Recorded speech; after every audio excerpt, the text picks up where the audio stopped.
Hello everybody, welcome back to my bountiful acre. My name's Sue and welcome along to a very grey and dreary day. I have been laid flat for the last 15 days or so with flu, so excuse me if I'm still sounding a bit croaky, but I needed to get out and get some fresh air. I haven't actually been out of our house and garden since New Year's Day. It's a really bad flu bug this year. I hope you are all well. I have a few things that I desperately need to get done, but I've got a finite amount of energy at the moment, so I've got to choose my jobs wisely. And the main hurry for me is that I still have a few bulbs to get in the ground. I did mention them in the last video, but the ground was frozen and covered in snow. The main priority is I need to get these bluebells in the ground. It's probably already too late, but I don't want to waste them if I can help it. I did catch a mouse, and I'll show you the footage of that. Ah, yes, I've got a little fat mouse. Hello, Mousy. Are you okay there? He's eaten all the grapes and Nutella that I put out for him. Oh, bless. Hello, little mouse. Oh, we're going to let you out, don't we? You'll never catch it. No, but late. Oh, it's so cute.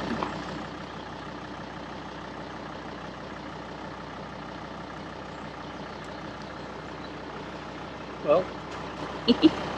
Bye, little mouse. But it seems since then another one has been in, because these dimples in these pots were not there. And the ones in this raised bed I covered over and flattened out, so these are new from yesterday. My worry is that there might be a nest or something. We took it a good 2 or 3 miles away, so it's not the same mouse, unless he's got really good legs and a good sense of homing. But anyway, let's get in the garden, plant those bluebells first things first. I've been umming and ahhing about where to plant these bulbs, which is part of the reason why I haven't actually got them in yet. Partly because of illness and weather and things like that. They were destined for the woodland, or I might just plant them in the grass underneath the second willow tree.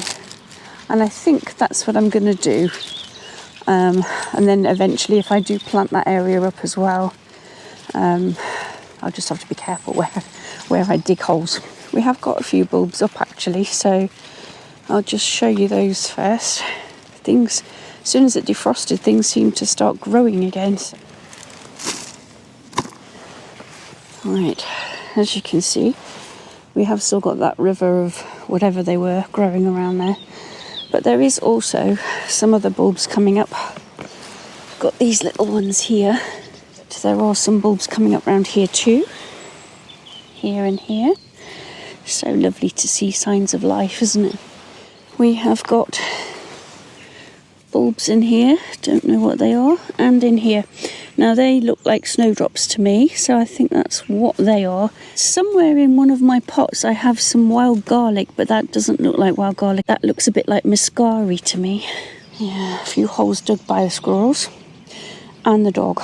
But I think I'm going to put these bluebells over this side of this tree, even if they're just in the grass, to be honest. And I just want to get them in ASAP. So less talking, more doing.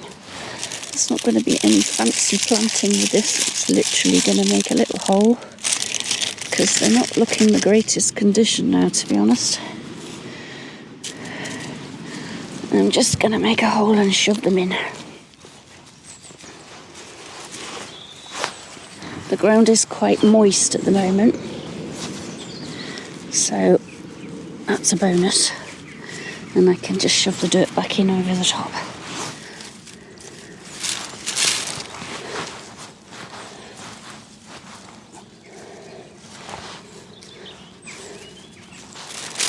One back down. 2 more to go. Just going to put the last few here together. Completely random. I am not going to be surprised if they don't come up. Right, well that's that job done, isn't it, Bon? You're standing all over them. So I've put them in just around there. Whether any of them will grow, I don't know, but that is a job done. Right, I've got myself some slightly more robust gloves and some secateurs because I want to go and start snipping off the tops of the hawthorn hedge, which is between us and the neighbour. There is a fence, but our hedgerow is sticking up above his fence, which looks really untidy. And although I'm not up to swinging a hedge trimmer about, I can at least do a little bit of snipping.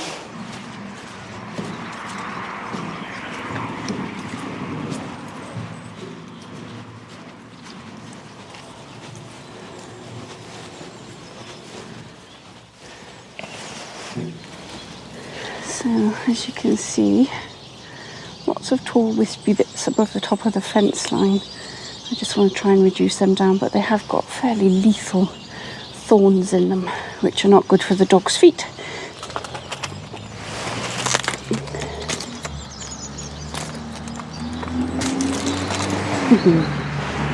Look at the thorns on that. Not good. Go through your wellies as well.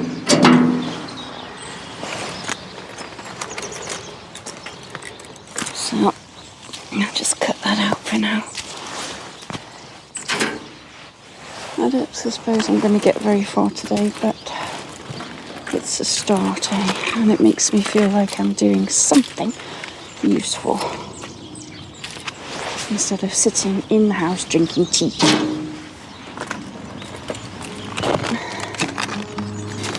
I'm actually not tall enough to reach the top.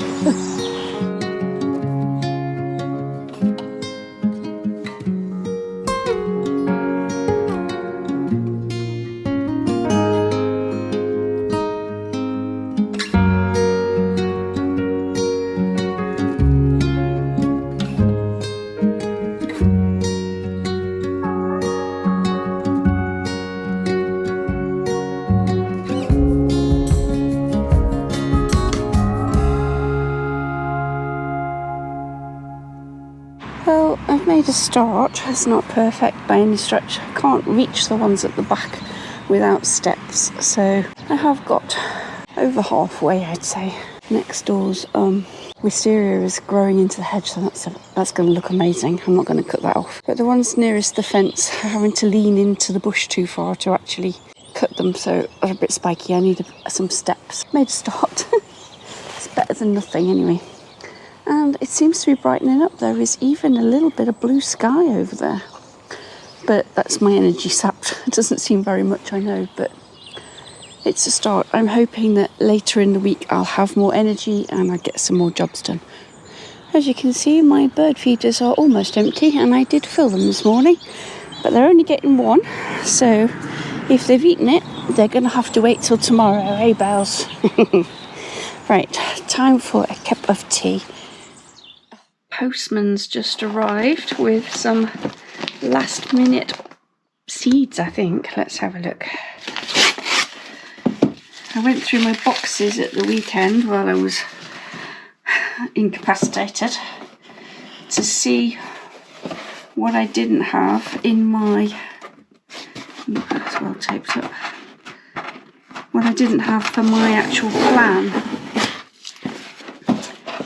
So, what did I order in the end? Oh. I ordered myself a new cap, which I thought was quite appropriate. Seed addict. So I got some celery blush, some Bronze Beauty lettuce, some winter lettuce speckled trout, and some summer lettuce Dixter. Most of my lettuce seeds seem to be either out of date or in very short supply, so I definitely needed more salad, so that's great. So I've got some summer, some winter, some all year round, but I didn't have any celery at all. It's not something I tend to grow very often, but really essential for cooking, I suppose. I don't like it raw, but Doug uses it quite a lot. He's the chef in the household, and he complains bitterly when I don't grow celery, so I thought I'd try this blush one from She Grows Veg. And I'm really looking forward to testing out my new hat. The celery actually is one of the things I want to get sowing because it's prone to taking a while to germinate. And it does say on the back, January to March sowing. It's a self-blanching variety, so keep things simple. As I said, I am going to sow these today. I need to go and get some compost out of the greenhouse and warm it up a little bit. I can't quite decide what size tray to use because I've just bought this new one with much smaller cells, but that would really need one plant per. So maybe I'll do it in a smaller tray like these kind and transplant them into that later. So I think I'll go and get one of these small green trays and do it in something like this to start with. These I'm going to take upstairs and put in front of my grow lights. And while I'm in the greenhouse, I'm going to go and reset the mouse trap. I have put in a blueberry, a bit of peanut and a bit of grape. I used grape and Nutella last time. I know it's not exactly healthy for mice, but they can't resist it, or peanut butter, but I don't have any of either of those left. It is decidedly breezy and cooler today. And actually that tiny little bit of trimming of the hedge that I did and planting the bulbs really knocked me for 6 last night, so feeling a little bit lacking in energy. As you can see, there are more little dimples in the soil, which I did level out yesterday, so I'm just going to fill them in again. And given that it seems to like being up here, I think I am going to put it up here. But I think if I put it along the edge here,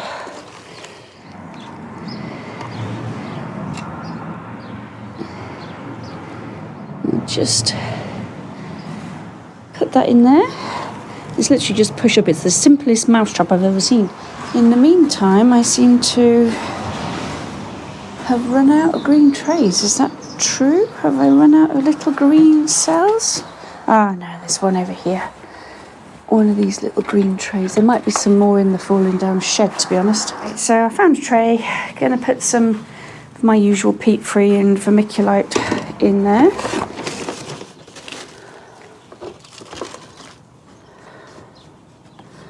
Make sure there's no lumpy bits.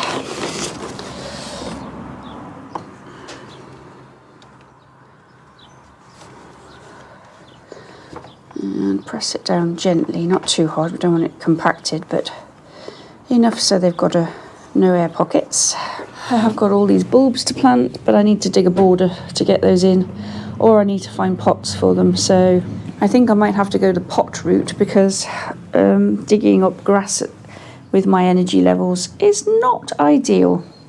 I also need to get out the top of this pot because it's got botrytis, and I do not want that passing along to my seedlings, which are all still doing really, really well. I did mention in my last video the heater, the Palmer BioGreen, and I have to say it's been fabulous. It does have this thermostat, which you can actually use independently of the heater, because it does have a probe on it, so you can use it in water, in plant pots. So you can just plug this in and use it as a thermometer in your greenhouse even. It does say to set it to the maximum, so I'm not sure why you would need all these other heat settings apart from cold and maximum, but you can have it just on fan or just on heating or off. So it's really simple, really quiet, and so far has done the job. We've had some -8, -10 degree weathers, and it's coped really well. It's kept it on the -10 night, it kept it at about 3.6, and I'd set it at 4 degrees. So I would say as a margin of error, that's pretty good standard. Right, I'm just going to leave that there to warm up. It does feel cold. It's obviously been in a cool greenhouse. So yeah, I'm going to warm that up. As I say, I did buy some new trays because I do like these container-wise trays with the poke holes in the bottom. But I went for a smaller one. I might do my leeks in this. I need to count how many I need on my planner. This size is perfect for flowers. They can stay in there and make good plug plants until they go in the ground. I do love them, but I haven't tried these small ones before, but I'm thinking they'll be great for things that the seeds are big enough to actually individually sow.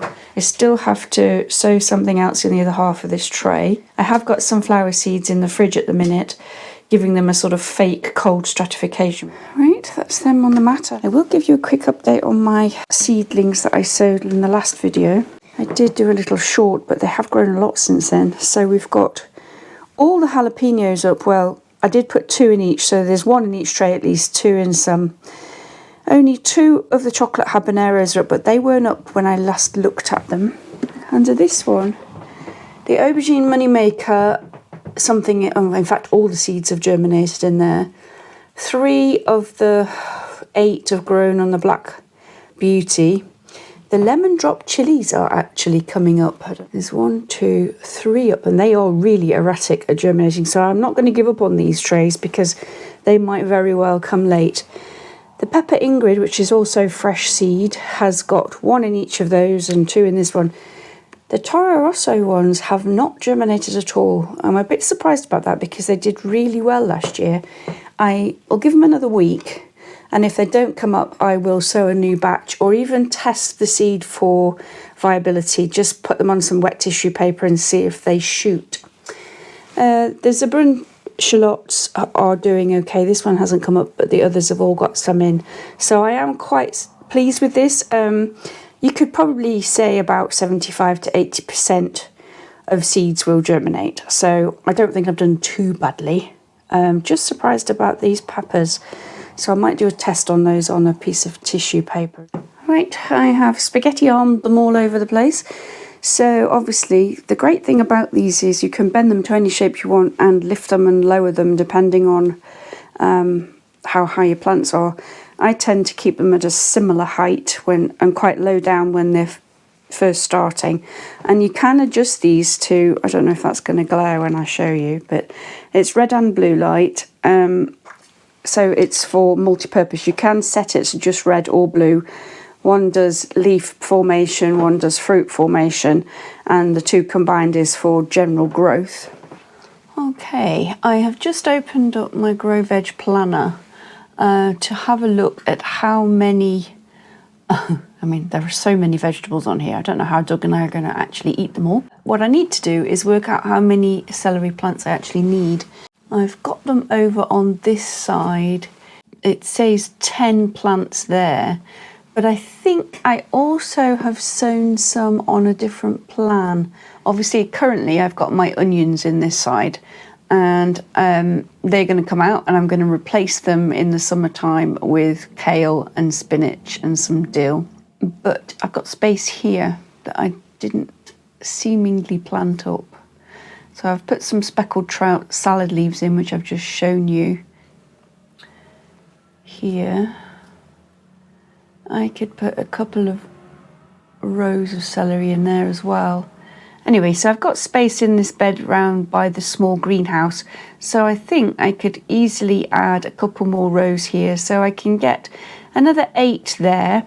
So what you can do when you've done your plan is go to the plant list, and it'll tell you all the plants that you have in that plan. So there's 8 on this plan, and if I go back to the main plan, I've got 10 on there, so I'm going to need 18 celery. So okay, let's go and sow those now. So this is the compost I brought in earlier, and these are my celery blush. So I've just added some extras to the greenhouse L-shaped raised bed, and there's 8 in there and 10 in the beds that I haven't built yet outside this back door. So let's see, it says to keep them at 21 to 25 degrees until after germination, which can take up to 15 days. So I need 18, so I'm going to sow at least 25 just in case. And if I've got spares, they can always go in a pot, or I can slot them into any gaps I've got in the borders, because even with the best planning in the world, things don't grow. Things might die after you've planted them. And if I've got a gap, I tend to fill it with whatever I've got. I don't know how big these are going to be, so let's have a look. It's not something I've grown a lot of. Oh gosh, they are teeny tiny seeds. Can you see how tiny they are? They're like little grains of sand. I'm not going to be able to count these, so it is just a case of hoping for the best. I'm guessing that's about 12. But I'll do a few spares as I say, just to be sure. Right, that'll do, I think. So I've possibly sowed about 30 there. It's hard to tell, to be honest. You can't even see them now. And when you put them in your seed box, it's always quite a good idea to use one of those little silica gel packets that you get to keep things fresh. If you can, you know, they come in all sorts of things, but if you've got some of them, put them in your seed tin or seed box. It helps to keep the moisture down. Now, as I mentioned earlier, I have been keeping some flower seeds in the fridge. In fact, they went in the freezer for one day, and then they've been in the fridge for a week in one of these silicone food bags, just to give them some fake winter. And now I'm going to bring them out and sow them. I'm going to do these Cleome White Queen. I'll put a little picture on the screen for you. They do say January to April, and they are a little bit temperamental. So I'm going to put these in that tray that I've only half filled. Yeah, because they can go in the border next to the patio that I'm intending to do soon as well. So I'll do those first. These other ones can go back in the fridge until I'm ready for them. As I mentioned, this tray that I sowed recently has got Gaura, the bride, on these 4x4, so 16 of those, and I've got 3x4 here. So I'm possibly going to do, I don't know how many seeds are in this packet. Feels like quite a few. These seeds are directly in the packet, and they're not as small as the celery, at least. Poke with my finger a little hole in opposite corners. It's nice and damp already, and let's try and sew 2 to a cell, and then they can go upstairs as well. Hopefully all of these will fit. Okay, and then I will just ruffle the soil over the dimples, tap it slightly so that it's touching the seed and there's not air gaps, but not pressing too hard. You don't want to compact the soil. Label, and it can go up with the heated propagator with the celery. Anyway, it seems I overestimated how big both my windowsill and my grow lights were, and I don't have space for all of them on here at the moment. In fact, I'm going to go with that. I'm going to turn it around and fit the other one in here. Okay. I know this looks like a disaster waiting to happen, but not many people come in here. The dogs don't come in. So although that is overhanging, the majority of the weight is towards the back. The radiator is below, so it's getting some heat when the radiator's on at least, and part of it's on the mat. And I'll just rotate them on a daily basis until they come up. Once they're up, some of these can be moved just down to a sunny windowsill, so I'm not too worried. Anyway, I hope you've enjoyed this video. If you have, don't forget to give me a thumbs up and subscribe if you haven't. Thanks for watching. Bye for now.